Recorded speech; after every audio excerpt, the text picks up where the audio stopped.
ഇന്ന് ഞാൻ പ്രസംഗിപ്പാൻ ആഗ്രഹിക്കുന്ന വിഷയം ക്രൂശിൽ കൊണ്ടാടിയ ജയോത്സവം. കൊലോസ്യ ലേഖനം 2-ാം അധ്യായം 14-15 വാക്യങ്ങൾ.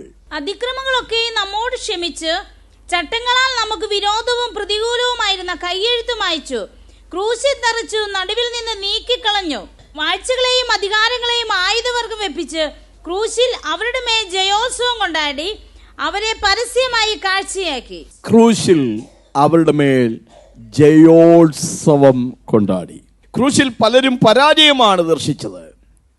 യേശുവിന്റെ മരണം ഒരു ശാപകരമായ മരണമെന്നാണൊക്കെ ആളുകൾ വിചാരിച്ചത്. ക്രൂശിലൊപ്പം കിടന്നവരെന്താ പറഞ്ഞത്? നീ ദൈവപുത്രനെങ്കിൽ നിന്നെയും രക്ഷിക്കും, ഞങ്ങളെയും രക്ഷിക്കേ. അപ്പൊ രക്ഷിക്കാൻ പോലും പ്രാപ്തിയില്ലാത്തൊരു വ്യക്തിയായിട്ടാണ് ഒപ്പം ക്രൂശിക്കപ്പെട്ടവർ യേശുവിനെ കണ്ടത്. വഴിപോകുന്നവർ യേശുവിനെ പരിഹസിച്ചുകൊണ്ട് എന്താ പറഞ്ഞത്?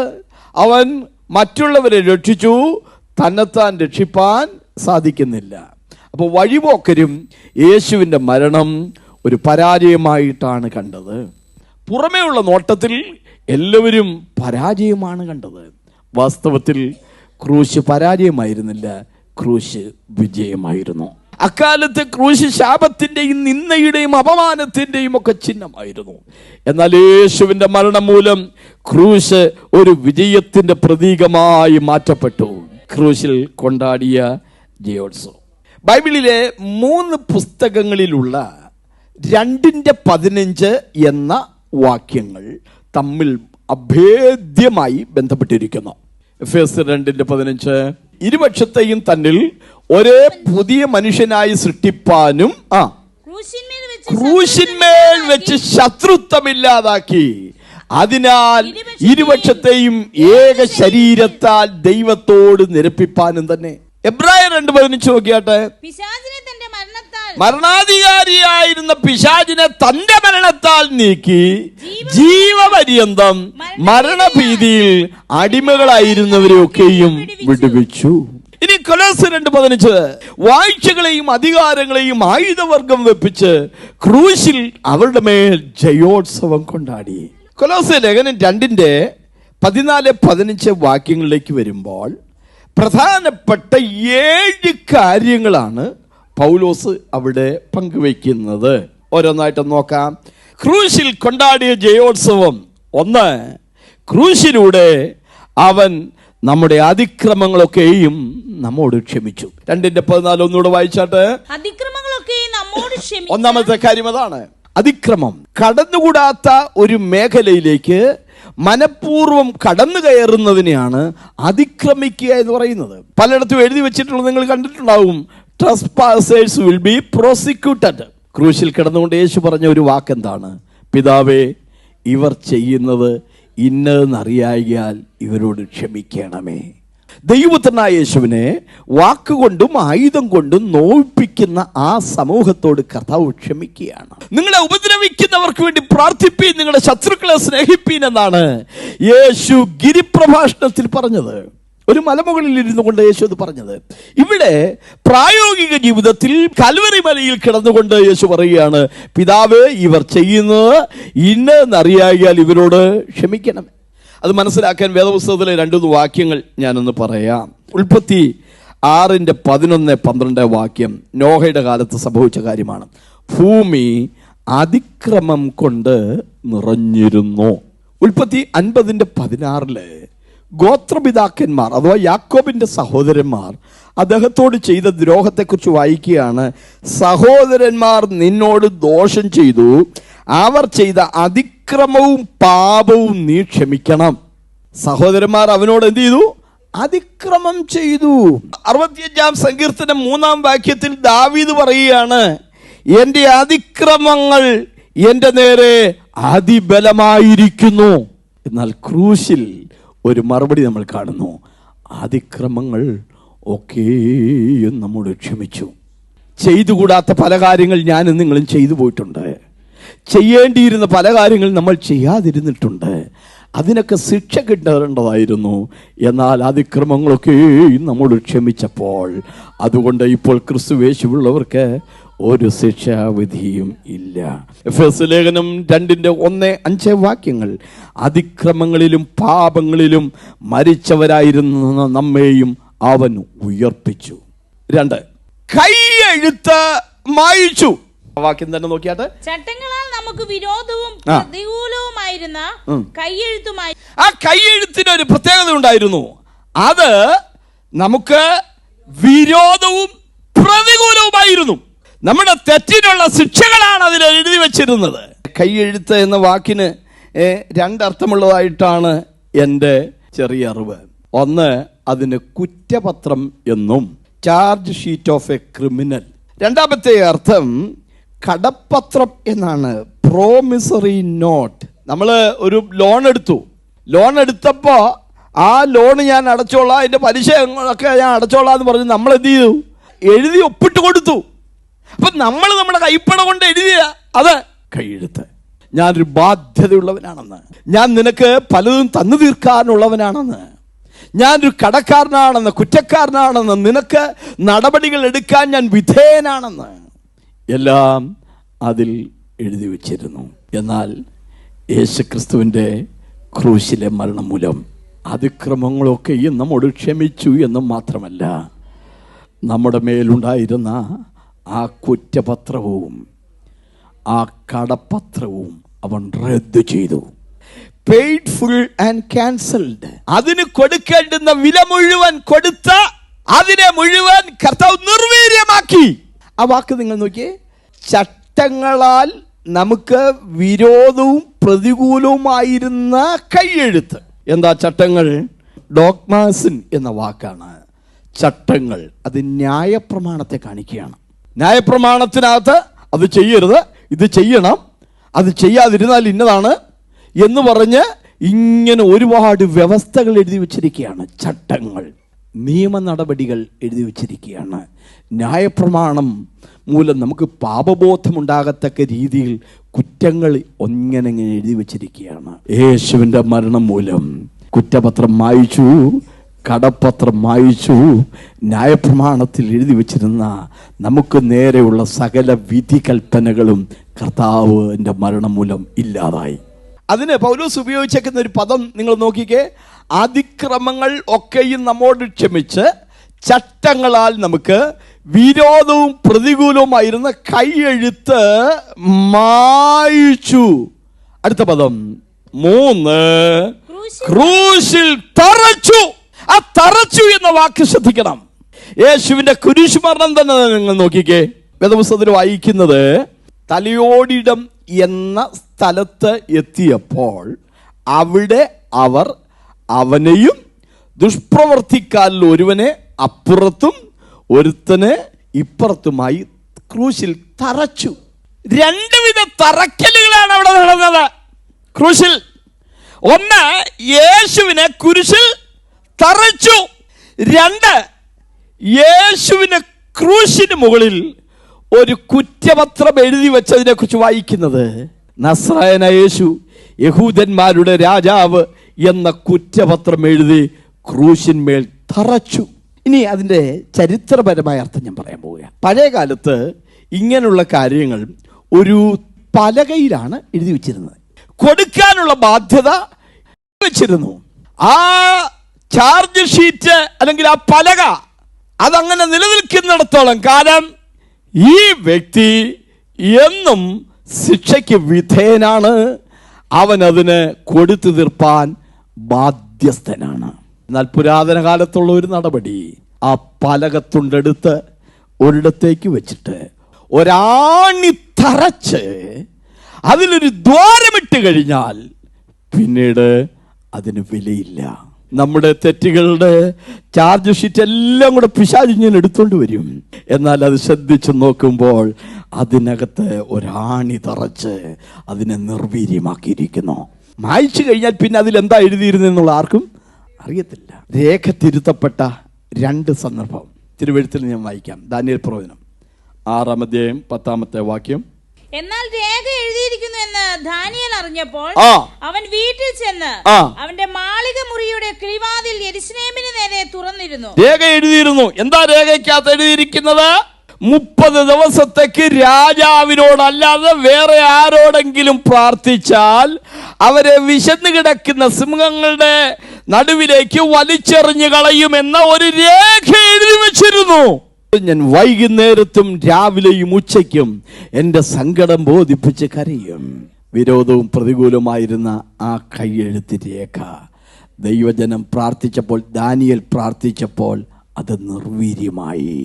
ദാനിയേൽ പ്രവചനത്തിലെ തന്നെ മറ്റൊരു ഭാഗം നോക്കിയാട്ടെ, 5:5. തൽക്ഷണം ഒരു മനുഷ്യന്റെ കൈവിരൽ പുറപ്പെട്ട് വിളക്കിന് നേരെ രാജധാനിയുടെ ചുവരിന്റെ വെള്ളമേൽ എഴുതി. അതിന്റെ 24-25 വാക്യം കൂടി. ആകയാൽ അവൻ ആ കൈപ്പത്തി അയച്ച് ഈ എഴുത്ത് എഴുതിച്ചു. എഴുതിയിരിക്കുന്ന എഴുത്തോ മെനെ മെനെ തെക്കേൽ ഊഫർസീൻ. മെനെ മെനെ തെക്കേൽ ഊഫർസീൻ. ഇത് പരിഭാഷപ്പെടുത്തുകയല്ല ചെയ്തത്, അത് വ്യാഖ്യാനിക്കുകയാണ് ചെയ്തത്.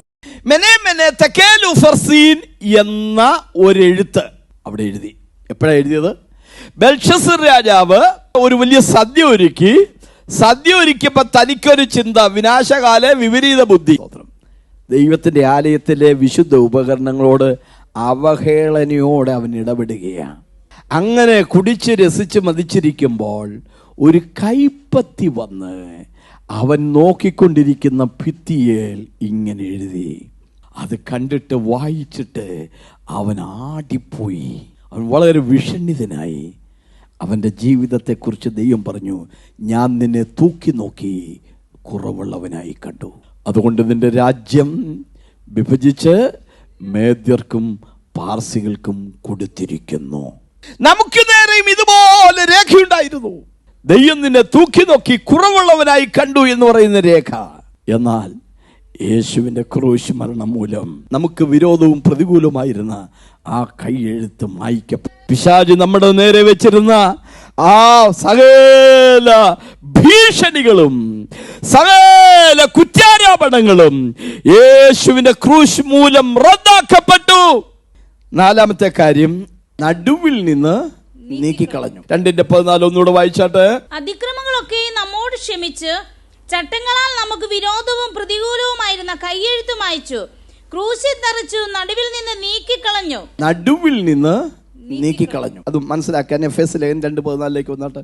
അവൻ ഇരുപക്ഷത്തെയും ഒന്നാക്കി ചട്ടങ്ങളും കൽപ്പനകളുമായ ന്യായപ്രമാണം എന്ന ശത്രുത്വം തന്റെ ജഡത്താൽ നീക്കി വേർപാടിന്റെ നടുച്ചുവർ ഇടിച്ചു കളഞ്ഞു. ദിവസത്തിൽ വായിക്കുന്നത് ദൈവം പറയാണ്, നിങ്ങളുടെ അതിക്രമങ്ങൾ അത്രേ എന്നെയും നിങ്ങളെയും തമ്മിൽ അകറ്റിക്കളയും. നീ ഞങ്ങളുടെ രഹസ്യ പാപങ്ങളെ നിന്റെ മുമ്പിൽ വെച്ചിരിക്കുന്നു. അപ്പൊ ദൈവം നമ്മളെ നോക്കുമ്പോൾ ദൈവത്തിന് നമ്മളെ കാണാൻ പറ്റുന്നില്ല. പിന്നെ എന്തിനാ കാണാൻ പറ്റുന്നത്? നമ്മൾ ചെയ്ത അതിക്രമങ്ങളാണ് കാണുന്നത്. പക്ഷേ ആ അതിക്രമത്തെക്കുറിച്ച് നമ്മൾ അനുതപിച്ച് കഴിയുമ്പോൾ ഞാൻ തന്നെ നിന്റെ അതിക്രമങ്ങളൊക്കെയും മായ്ച്ചു കളയുന്നു. അവയെ ഞാൻ പിൻപിലേക്ക് എറിഞ്ഞു കളയുന്നു. ഞാൻ പിന്നെ അവയെ ഓർക്കുകയില്ല. ദൈവത്തിനും മനുഷ്യർക്കും ഇടയിലുണ്ടായിരുന്ന ആ അതിക്രമങ്ങളുടെ ഭയക്കെട്ട് അവൻ നടുവിൽ നിന്ന് നീക്കിക്കളഞ്ഞു. ചട്ടങ്ങളാൽ നമുക്ക് വിരോധവും പ്രതികൂലമായിരുന്ന കൈയെഴുത്ത് മായ്ച്ചു കളഞ്ഞു. ഇനി ഞാൻ നടുവിൽ നിന്നുള്ള വാക്കിന്റെ അടുത്തൊരർത്ഥത്തിലേക്ക് പോവുകയാണ്. യഹൂദന്റെ ആലയത്തിന് 3 ഭാഗമുണ്ട്. തിരുമുറ്റം എന്നറിയപ്പെടുന്ന പ്രാകാരം, വിശുദ്ധ സ്ഥലം, അതിപരിശുദ്ധ സ്ഥലം. പുരോഹിതന്മാർക്ക് വേണമെങ്കിൽ വിശുദ്ധ സ്ഥലത്ത് കയറി നിൽക്കാം. പക്ഷെ ദൈവത്തിന് മനുഷ്യനെ കുറിച്ചുള്ള പ്രതീക്ഷ അവർ പ്രാകാരത്തിലോ വിശുദ്ധ സ്ഥലത്തോ നിൽക്കണമെന്നല്ല, അതിപരിശുദ്ധ സ്ഥലത്ത് പോകണം, കൃപാസനത്തിനരിയിലേക്ക് പോകണം. പോകാൻ പറ്റത്തില്ല. കാരണം ആ വിശുദ്ധ സ്ഥലത്തിൻ്റെയും അതിപരിശുദ്ധ സ്ഥലത്തിൻ്റെയും നടുക്ക് ഒരു തിരശീല ഉണ്ടായിരുന്നു. എന്നാൽ ആ ദേവാലയത്തിൽ നിന്ന് കുറേ ദൂരെ ക്രൂശിൽ കിടന്നുകൊണ്ട് സകലവും നിവർത്തിയായി എന്ന് വിളിച്ചു പറഞ്ഞപ്പോൾ ആ തിരശീല മുകൾ മുതൽ താഴെ വരെ 2ആയി മുറിഞ്ഞു മാറിപ്പോയി. എബ്രായ ലേഖനത്തിൽ അത് എടുത്തു പറയാണ്, യേശു തന്റെ ദേഹമെന്ന തിരശീലയിലൂടെ നമുക്ക് പിതാവിങ്കിലേക്ക് ഒരു ജീവനുള്ള പുതുവഴി കാട്ടി തന്നു. പഴയ നിയമകാലത്ത് ആണ്ടിൽ ഒരിക്കൽ മഹാപുരോഹിതന് മാത്രം പോകുവാൻ കഴിവുള്ളായിരുന്ന സ്ഥലമായിരുന്നു കൃപാസനം. എന്നാൽ ഇന്ന് സഹോദരനെന്നോ സഹോദരിയെന്നോ വ്യത്യാസമില്ലാതെ, ആണ്ടിലൊരിക്കൽ നോക്കിയിരിക്കേണ്ടത് ആവശ്യമില്ലാതെ, ഏത് സമയത്തും നമുക്ക് ഭയപ്പാടോടുകൂടിയല്ല, ധൈര്യത്തോടെ കയറി ചെന്ന് അബ്ബാ പിതാവേ എന്ന് വിളിച്ച് പ്രാർത്ഥിക്കാനുള്ള പുത്രത്വം, അതിനുള്ള പദവികൾ, അതിനുള്ള അനുഭവം, അനുഗ്രഹമൊക്കെ ദൈവം കൃപയാൽ നമുക്ക് നൽകിയിരിക്കുകയാണ്. നടിച്ചുവരിടിച്ചു കളഞ്ഞു.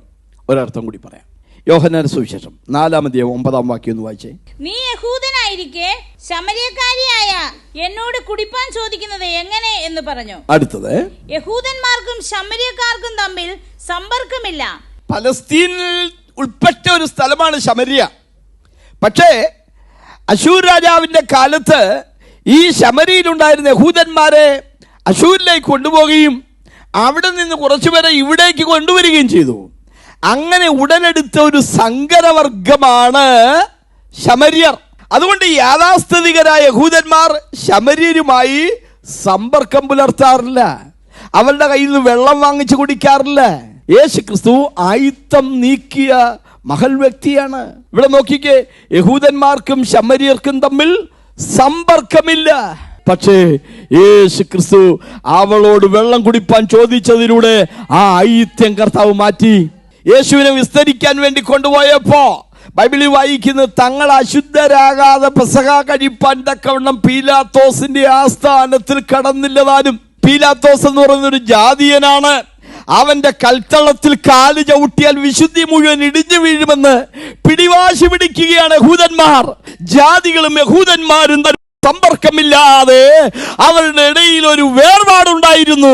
എന്നാൽ ക്രൂശിൽ യേശു രണ്ടു വശത്തേക്ക് കൈനീട്ടി, യഹൂദനിലേക്കും ജാതികളിലേക്കും. അതാ തിരുവഴുത്ത് വായിക്കുന്നത്, അവൻ ഇരുപക്ഷത്തെയും ഒന്നാക്കി. വേർപാടിന്റെ നടുച്ചുവര് ക്രൂശിൽ വെച്ച് അവൻ ഇടിച്ചു കളഞ്ഞു.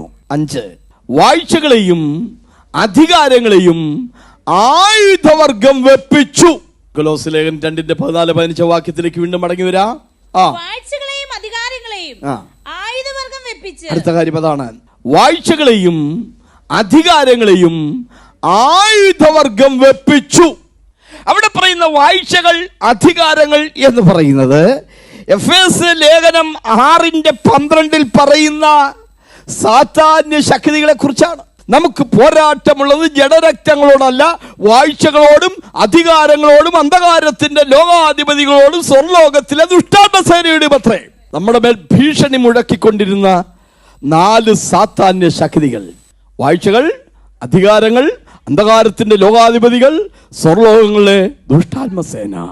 എന്നാൽ ഈ 4 ശക്തികളെയും യേശു ക്രൂശിൽ വെച്ച് പരാജയപ്പെടുത്തി. നമ്മൾ ജയിച്ചവരാണെന്നേ. യേശു ജയിച്ചവനാണ്. ആമേൻ. അവൻ ജയിച്ചവനായും ജയിക്കുന്നവനായും ജയിപ്പാനായും പുറപ്പെട്ടവനാണ്. Jesus never fails. ആ ജയോത്സവത്തിന്റെ അർത്ഥം നോക്കിക്കേ, വാഴ്ചകളെയും അധികാരങ്ങളെയും അവൻ ആയുധവർഗം വെപ്പിച്ചു. അതിന്റെ അർത്ഥം മനസ്സിലാക്കാൻ ഒരു വാക്യം വായിക്കണം. ലൂക്കോസ് 11:22 വാക്യം. ബലവാൻ ആയുധം ധരിച്ച് തന്റെ അരമന കാക്കുമ്പോൾ അവന്റെ വസ്തുവക ഉറപ്പോടെ ഇരിക്കുന്നു. അവനിലും ബലവാൻ വന്ന് അവനെ ജയിച്ചു എങ്കിലോ അവൻ ആശ്രയിച്ചിരുന്ന ആയുധവർഗം പിടിച്ചു പറിച്ച് അവന്റെ കൊള്ള പകുതി ചെയ്യുന്നു.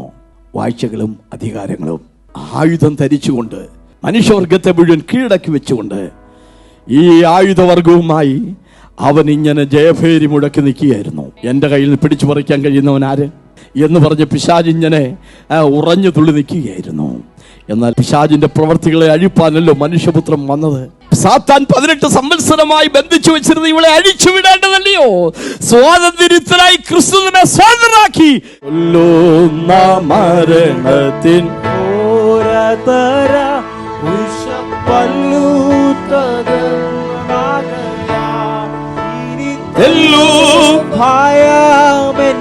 മൃത്യുവിനെ നമ്മൾ വെല്ലുവിളിക്കുകയാ.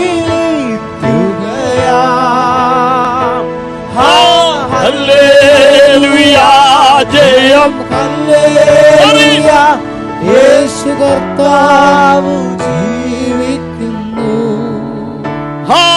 ഹല്ലേലൂയ, ജയം ഹല്ലേലൂയ, യേശു കർത്താവ് ജീവിക്കുന്നു. മരണാധികാരിയായിരുന്ന പിശാചിനെ യേശു തന്റെ മരണത്താൽ നീക്കി. വാഴ്ചകളെയും അധികാരങ്ങളെയും അവൻ ആയുധവർഗം വെപ്പിച്ചു. ക്രൂശിൽ അവരുടെ മേൽ ജയോത്സവം കൊണ്ടാടി. സാത്താന് ഇന്നില്ലാത്തതും എന്നാൽ ദൈവമക്കൾക്ക് ഇന്നുള്ളതുമായ 3 കാര്യങ്ങളെക്കുറിച്ച് ബൈബിൾ പറയുന്നു. ഒന്ന്, സാത്താന്റെ കയ്യിൽ ആയുധമില്ല. അവന്റെ കയ്യിൽ ആയുധമുണ്ടായിരുന്നു, പക്ഷെ യേശു ആയുധവർഗം വെപ്പിച്ചു. യുദ്ധത്തിന്റെ വേളയിൽ ശത്രുക്കൾ കീഴടങ്ങുമ്പോൾ അവർ ആദ്യം ചെയ്യുന്നത് അവരുടെ കയ്യിലുള്ള ആയുധം തറയിൽ വെക്കുകയാണ്. എന്നാൽ നമ്മുടെ കയ്യിൽ ആയുധമുണ്ട്. ബൈബിളിലെ വാക്യം, പിശാചിനോട് എതിർത്തേൽപ്പാൻ കഴിയേണ്ടതിന് ദൈവത്തിന്റെ സർവായുധവർഗം ധരിച്ചു കൊള്ളുവിൻ. ഉസിയ രാജാവ് തന്റെ സൈനികർക്ക് 6 വിധ ആയുധങ്ങൾ നൽകി. 2 ദിനവൃത്താന്തം 26-14 വാക്യം. ഉസിയ രാജാവ് അവർക്ക് സർവ സൈന്യത്തിനും തന്നെ പരിച, കുന്തം, തലകോരിക, കവചം, വില്ല്, കവടക്കല്ല്.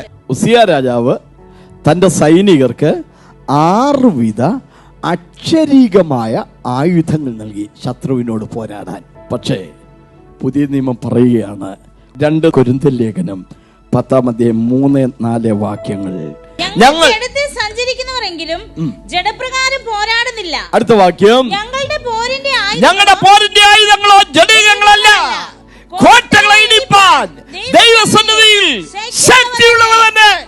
അവയാൽ ഞങ്ങളുടെ ആത്മീയ ആയുധങ്ങളാൽ ഞങ്ങൾ ജയം നേടുന്നു. അടുത്ത വാക്യം നോക്കിക്കേ, അവയാൽ ഞങ്ങൾ സങ്കല്പങ്ങൾ, ദൈവത്തിന്റെ പരിജ്ഞാനത്തിന് വിരോധമായി പൊങ്ങുന്ന എല്ലാ ഉയർച്ചയും ഇടിച്ചു കളഞ്ഞ് ഏതു വിചാരത്തെയും ക്രിസ്തുവിനുള്ള അനുസരണത്തിനായി പിടിച്ചടക്കും. നമ്മുടെ മനസ്സിലാണ് സാത്താൻ കോട്ട കെട്ടുന്നത്. സാത്താൻ കെട്ടിപ്പൊക്കി വെച്ചിരിക്കുന്ന കോട്ടകൾ, നീ രക്ഷപ്പെടത്തില്ലെന്ന്, നീ സൗഖ്യം പ്രാപിക്കത്തില്ലെന്ന്, നീ ഉദ്ധരിക്കപ്പെടത്തില്ലെന്ന്, നീ വിടുതൽ പ്രാപിക്കത്തില്ലെന്ന്, നീ നശിച്ചു പോകത്തേ ഉള്ളെന്ന് മനസ്സിന്റെ ധൈര്യത്തെ കെടുത്തി കളയുന്ന ഒത്തിരി കോട്ടകൾ, ഇതിനെ മുഴുവൻ ഞങ്ങൾ ഇടിച്ചു കളയും. ദൈവം നമുക്ക് നൽകിയിരിക്കുന്ന 6 വിധ ആയുധങ്ങൾ: സത്യമെന്ന അരക്കച്ച, നീതി എന്ന കവചം, സമാധാന സുവിശേഷത്തിനായുള്ള ഒരുക്കമെന്ന ചെരുപ്പ്, വിശ്വാസം എന്ന പരിച, രക്ഷയെന്ന ശിരസ്ത്രം, ദൈവവചനം എന്ന ആത്മാവിന്റെ വാള്. ഉസിയ രാജാവ് നൽകിയത് 6 അക്ഷരീകമായ ആയുധങ്ങൾ. എന്നാൽ പിശാചിന്റെ തന്ത്രങ്ങളോട് എതിർത്തിൽപ്പാൻ കഴിയേണ്ടതിന് ദൈവം നമുക്ക് സർവായുധവർഗം നൽകിയിരിക്കുന്നു മാത്രമല്ല, ദുർദിവസത്തിൽ എതിർപ്പാനും സകലവും സമാപിച്ചിട്ട് ഉറച്ചു നിൽപ്പാനും കഴിയേണ്ടതിന് ദൈവത്തിന്റെ സർവായുധവർഗം എടുത്തുകൊള്ളുവീൻ. സാത്താന്റെ കയ്യിൽ ഇന്ന് ആയുധമില്ല, എന്നാൽ നമ്മുടെ കയ്യിൽ ആയുധമുണ്ട്. 2, പിശാചിന് അധികാരമില്ല. പറമ്പുകളെയും തേളുകളെയും ശത്രുവിന്റെ സകല ബലത്തെയും ചവിട്ടുവാൻ ഞാൻ നിങ്ങൾക്ക് അധികാരം തരുന്നു. പിശാചിന് അധികാരമില്ല, എന്നാൽ ഇന്ന് കർത്താവ് നമുക്ക് അധികാരം തന്നിട്ടുണ്ട്. അവിടെ പറയുന്ന പാമ്പുകളെയും തേളുകളെയും എന്ന് പറയുന്നത് പിശാചിനെയാണ്. കർത്താവ് ശിഷ്യന്മാരോട് പറഞ്ഞു, അല്ലെ, ഭൂതങ്ങൾ നിങ്ങൾക്ക് കീഴടങ്ങുന്നതിലല്ല. കർത്താവ് പറയുന്നു, സാത്താൻ മിന്നൽ പോലെ ആകാശത്തു നിന്ന് വീഴുന്നത് ഞാൻ കണ്ടു. ആകാശത്തിന്റെ അധിപതിയായിരുന്നവൻ, സ്വർലോകങ്ങളുടെ ദുഷ്ടാത്മസേന. പക്ഷേ ഇന്നവൻ അധികാരമില്ലാത്തവനാണ്. രാജാവാണ്, അദ്ദേഹം അധികാരത്തോടുകൂടെ കസേരയിലിരിക്കുന്നു. പക്ഷേ അദ്ദേഹത്തിന്റെ അധികാരം നഷ്ടപ്പെട്ടു. വേറെ രാജാവ് വന്നു, ഇവനെ നിഷ്പ്രഭനാക്കി, നിഷ്ക്രിയനാക്കി, സിംഹാസനത്തിൽ നിന്ന് ഇറക്കി വിട്ടു. തലയിൽ ഇന്ന് തൊപ്പിയില്ല. സാത്താൻ ഇന്ന് അധികാരമില്ല, എന്നാൽ നമുക്കിന്ന് അധികാരമുണ്ട്. 3, സാത്താൻ ഇന്ന് തലയില്ല. ആദത്തോട് ദൈവം പറഞ്ഞത്, സ്ത്രീയുടെ സന്തതി സർപ്പത്തിന്റെ തലയെ തകർക്കും. അവിടെ പറയുന്ന സർപ്പം പിശാചാണ്. ജനവർഗത്തെ മുടിച്ചു കളയുന്ന, തെറ്റിച്ചു കളയുന്ന പിശാചിനെയാണ് അവിടെ സർപ്പം എന്ന് വിളിക്കുന്നത്. അവന്റെ തലയെ കർത്താവ് തകർത്തു. അവന്റെ അതോറിറ്റി, അല്ലെ അവന്റെ ഡൊമിനിയൻഷിപ്പ് ഇന്ന് നഷ്ടപ്പെട്ടു. സാത്താൻ ഇന്ന് തലയില്ല, എന്നാൽ നമുക്ക് തലയുണ്ട്. വചനം വായിച്ചാട്ടെ. നമുക്കുള്ള തലയെക്കുറിച്ച് 5 വചനം. കൊലോസ്യ ലേഖനം തന്നെ 1:18. ശരീരത്തിന്റെ തലയും ആകും. അവൻ സഭയെന്ന ശരീരത്തിന്റെ തല. കൊലോസ്യർ 2:10. എല്ലാ വാഴ്ചയ്ക്കും അധികാരത്തിനും തലയായ ക്രിസ്തു. 2:18. താഴ്മയിലും ദൂതന്മാരെ ആരാധിക്കുന്നതിലും രസിച്ച് സ്വന്തം ദർശനങ്ങളിൽ പ്രവേശിക്കുകയും തന്റെ ജഡമനസ്സിനാൽ വെറുതെ ചീർക്കുകയും തലയെ മുറുകെ പിടിക്കാതെ ഇരിക്കുകയും ചെയ്യുന്നവൻ ആരും നിങ്ങളുടെ വിരുദ്ധേറ്റിക്കരുത്. ആരാ തല? തല ക്രിസ്തു. 2:19.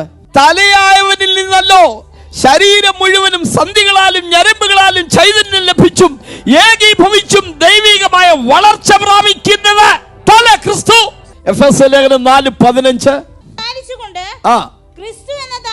ക്രിസ്തു എന്ന തലയോളം 5 വാക്യങ്ങളിൽ നിന്ന് നമ്മൾ വായിച്ചത് നമ്മുടെ തലയെക്കുറിച്ചാണ്. നമുക്കൊരു തലയുണ്ട്. ഏത് സ്ത്രീയുടെയും തല പുരുഷൻ, പുരുഷന്റെ തല ക്രിസ്തു, ക്രിസ്തുവിന്റെ തല പിതാവായ ദൈവം. ഏത് മനുഷ്യനും ശ്രേഷ്ഠാധികാരങ്ങൾക്ക് നമുക്ക് മേളിലൊരു അധികാരിയുണ്ട്. നമുക്കൊരു തലയുണ്ട്. തലയാണ് എപ്പോഴും നിർദ്ദേശം തരുന്നത്. നിങ്ങളുടെ കൈ ഒരു തീയിൽ തൊട്ടുവന്നിരിക്കട്ടെ, ഉടനെ തല പറയും കൈവരിക്ക. നമ്മുടെ കാലൊന്നു തട്ടി, ഉടനെ തല പറയും ഒന്ന് തിരുമ്മിക്കൊടുക്കുക. എപ്പോഴും നമുക്ക് നിർദ്ദേശങ്ങൾ നൽകുന്നത് തലയാണ്. ഇത് തന്നെയാണ് ഇവിടെ പറയുന്നത്. ഏത് സന്ദർഭത്തിലും നമുക്ക് നിർദ്ദേശം തരാൻ, നമുക്ക് ആലോചന തരാൻ, നമുക്ക് വഴി പറഞ്ഞു തരാൻ നമുക്കൊരു തലയുണ്ട്. ഞാൻ 6ാമത്തെ ഭാഗത്തേക്ക് വരികയാണ്. നമ്മൾ ആദ്യം വായിച്ച വാക്യം, ക്രൂശിൽ അവരുടെ മേൽ ജയോത്സവം കൊണ്ടാടി. യേശു നൽകിയ 5 ജയം ഞാൻ പറയാം. 1, മരണത്തിന്മേൽ അവൻ നമുക്ക് ജയം നൽകി. 1:18 ഇതാ എന്നേക്കും ജീവിച്ചിരിക്കുന്നു, മരണത്തിന്റെയും പാതാളത്തിന്റെയും താക്കോൽ. സ്തോത്രം. ഹേ മരണമേ, നിന്റെ ജയം എവിടെ? യേശു മരണത്തെ ജയിച്ചവനായതുകൊണ്ട് ഹോശേയ പ്രവചനത്തിലെ വാക്യം, ഹോശേയ 13:15, ദൈവമക്കൾക്കും ഒരു ദിവസം പറയാൻ കഴിയും. അതാണ് 1 കൊരിന്ത്യർ 15:55 നമ്മൾ വായിക്കുന്നത്. നമ്മുടെ വീണ്ടെടുപ്പിന്റെ ദിവസം നമ്മളും ഒരുമിച്ച് പറയും, ഹേ മരണമേ, നിന്റെ ജയം എവിടെ? ഹേ മരണമേ, നിന്റെ വിഷമുള്ളവിടെ? മരണത്തിന്റെ അധികാരിയായ പിശാചിനെ യേശു നീക്കി. എന്റെ കർത്താവ് ജയിച്ചവനായതുകൊണ്ട്, മരണത്തെ ജയിച്ചവനായതുകൊണ്ട്, ആ ജയാളിയായ ക്രിസ്തുവിന്റെ അടുക്കൽ വരുന്ന നമുക്കും മരണത്തിന് മേൽ അധികാരമുണ്ട്, ജയമുണ്ട്. 2, പിശാചിന്റെ മേൽ യേശു ജയം നേടി. യോഹന്നാൻ 13:27 വായിച്ചേ. ഖണ്ഡം വാങ്ങിയ ഉടനെ സാത്താൻ അവനിൽ കടന്നു, യേശു വേഗത്തിൽ ചെയ്യുക എന്ന് പറഞ്ഞു. ആര് കടന്നു? സാത്താൻ കടന്നു. യേശുവിനെ ഒറ്റിക്കൊടുക്കാൻ യൂദയെ പ്രേരിപ്പിച്ചത് ആരാ പറഞ്ഞേ? സാത്താൻ. ഇതോടുകൂടെ ഗുരുവിൻ്റെ കഥ കഴിഞ്ഞു. പക്ഷേ ആ പിശാചിൻ്റെ മേൽ യേശു ജയോത്സവം കൊണ്ടാടി. എബ്രായർ 2:15, മരണാധികാരിയായ പിശാചിനെ യേശു തൻ്റെ മരണത്താൽ നീക്കി. 3, ശാപത്തിന്മേൽ അവൻ ജയം നേടി. മരത്തിന്മേൽ തൂങ്ങുന്നവനെല്ലാം ശപിക്കപ്പെട്ടവനെന്ന് എഴുതിയിരിക്കുന്ന പോലെ യേശു നമുക്ക് വേണ്ടി ശാപമായി. അടുത്ത ഭാഗം, ന്യായപ്രമാണത്തിന്റെ ശാപത്തിൽ നിന്ന് അവൻ നമ്മെ വിലയ്ക്ക് വാങ്ങി. ക്രൂശ് പരാജയമായിരുന്നില്ല, ക്രൂശ് വിജയത്തിന്റെ ചിഹ്നമായിരുന്നു, വിജയത്തിന്റെ പ്രതീകമായിരുന്നു. 4, ബദ്ധന്മാർക്ക് അവൻ വിടുതൽ നൽകി. ക്രൂശിൽ യേശു മരിച്ചതിന് ശേഷം യേശു ആത്മാവിൽ പാതാള ലോകത്തിലേക്ക് പോയി. എഫെസ്യ ലേഖനത്തിൽ വായിക്കുന്നത്, അവൻ ഭൂമിയുടെ അതോ ഭാഗങ്ങളിലേക്ക് പോയി. അവിടെ ഹാബേൽ മുതലുള്ള സകല വിശുദ്ധന്മാരും പാതാള പറുദീസയിൽ ഇങ്ങനെ ബന്ധനസ്ഥരായി, അല്ലെ ഒരു പ്രത്യേക അവസ്ഥയിൽ കഴിയുകയായിരുന്നു. കാരണം സ്വർഗീയ പറുദീസയിലേക്കുള്ള വാതിൽ അടയപ്പെട്ടു. അതുകൊണ്ട് ആ സ്വർഗത്തിലേക്കുള്ള പ്രവേശനം തുറക്കപ്പെടുന്നത് വരെ അവരെ പാതാള പറുദീസയിൽ പാർപ്പിച്ചിരുന്നു. സകലവും നിവർത്തിയായി എന്ന് ക്രൂശിൽ വിളിച്ചു പറഞ്ഞിട്ട്, ജയം ഘോഷിച്ചിട്ട് യേശു അവിടേക്ക് എന്നിട്ട് അവൻ ബദ്ധന്മാരോട് പറഞ്ഞു, യു ആർ ഫ്രീ, നിങ്ങൾക്ക് സ്വാതന്ത്ര്യം, നിങ്ങൾക്ക് സ്വാതന്ത്ര്യം. അങ്ങനെ പാതാള പറുദീസയിൽ പാർത്തിരുന്ന ബദ്ധന്മാരെ അവൻ വിടുവിച്ച് സൗഭാഗ്യത്തിൽ കൊണ്ടാക്കി. കർത്താവ് ജയോത്സവം കൊണ്ടാടിയെന്ന് മാത്രമല്ല, നമ്മയും അവൻ ജയോത്സവത്തിൻ്റെ പങ്കാളികളാക്കി. വാക്യം കണ്ട വാഴ്ചകളെയും അധികാരങ്ങളെയും ആയുധവർഗം വെപ്പിച്ച് ക്രൂശിൽ അവരുടെ മേൽ, അത് യേശു കൊണ്ടാടിയ കാര്യം. ഇനി നമ്മളുടെ ബന്ധത്തിൽ എന്താണ്? 2 കൊരിന്ത്യർ ലേഖനം 2-ാം അധ്യായം 14 മുതൽ 16 വരെയുള്ള വാക്യങ്ങൾ. ആമേൻ. ക്രിസ്തു ജയോത്സവം കൊണ്ടാടി. ഇവിടെ പറയുകയാണ്, ക്രിസ്തുവിൽ ഞങ്ങളെ എപ്പോഴും ജയോത്സവമായി നടത്തുന്നു. നമുക്കും ജയോത്സവം. റോമർ 8:37, നാമോ നമ്മെ സ്നേഹിച്ചവൻ മുഖാന്തരം ഇതിലൊക്കെയും പൂർണ്ണ ജയം പ്രാപിക്കുന്നു. മരണത്തിനോ ജീവനോ ഇപ്പോഴുള്ളതിനോ വരുവാനുള്ളതിനോ ദൂതന്മാർക്കോ വാഴ്ചകൾക്കോ അധികാരങ്ങൾക്കോ ഒന്നും നിന്നുള്ള സ്നേഹത്തിൽ നിന്നെ വേർപെരുപ്പാൻ കഴിയുകയില്ല എന്ന് ഞാൻ ഉറച്ചിരിക്കുന്നു. നാമോ നമ്മെ സ്നേഹിച്ചവൻ മുഖാന്തരം ഇതിലൊക്കെയും പൂർണ്ണ ജയം പ്രാപിക്കുന്നു. ക്രൂശിൽ കൊണ്ടാടിയ ജയോത്സവം. 7, പരസ്യമായി അവരെ കാഴ്ചയാക്കി. കൊലോസ്യ ലേഖനത്തിലെ ആ വാക്യത്തിലെ അവസാനത്തെ പദം ഇങ്ങനെയാണ്, ജയോത്സവം കൊണ്ടാടി പരസ്യമായി അവരെ കാഴ്ചയാക്കി. എക്സ്പോസ് ചെയ്തു, അവനെ കൂത്തി കാഴ്ചയാക്കി, പരസ്യമായി അവനെ കാഴ്ചയാക്കി. പിശാചിനെ യേശു തകർത്തു എന്ന് മാത്രമല്ല, അവന്റെ ആയുധവർഗം വെപ്പിച്ചു എന്ന് മാത്രമല്ല, അവന്റെ മേൽ ജയോത്സവം കൊണ്ടാടിയെന്ന് മാത്രമല്ല, പരസ്യമായി അവനെ കാഴ്ചയാക്കി നിർത്തി. ക്രൂശ് പരാജയത്തിന്റെ ഇടമല്ല, ജയിച്ച സ്ഥലമാണ്. വെളിപ്പാട് പുസ്തകത്തിൽ നമ്മൾ വായിക്കുന്നു, അവർ അവനെ കുഞ്ഞാടിന്റെ രക്തം ഹേതുവായും തങ്ങളുടെ സാക്ഷ്യവചന ഹേതുവായും ജയിച്ചു. ഞാനൊരു ദൈവത്തിന്റെ പൈതലാണ്, യേശുവിന്റെ രക്തത്താൽ വിടുതൽ പ്രാപിച്ച ഒരു ദൈവത്തിന്റെ പൈതലാണ്. അതുകൊണ്ട് പിശാചിന് എന്റെ മേൽ ഒന്നും ചെയ്യാൻ പറ്റത്തില്ല.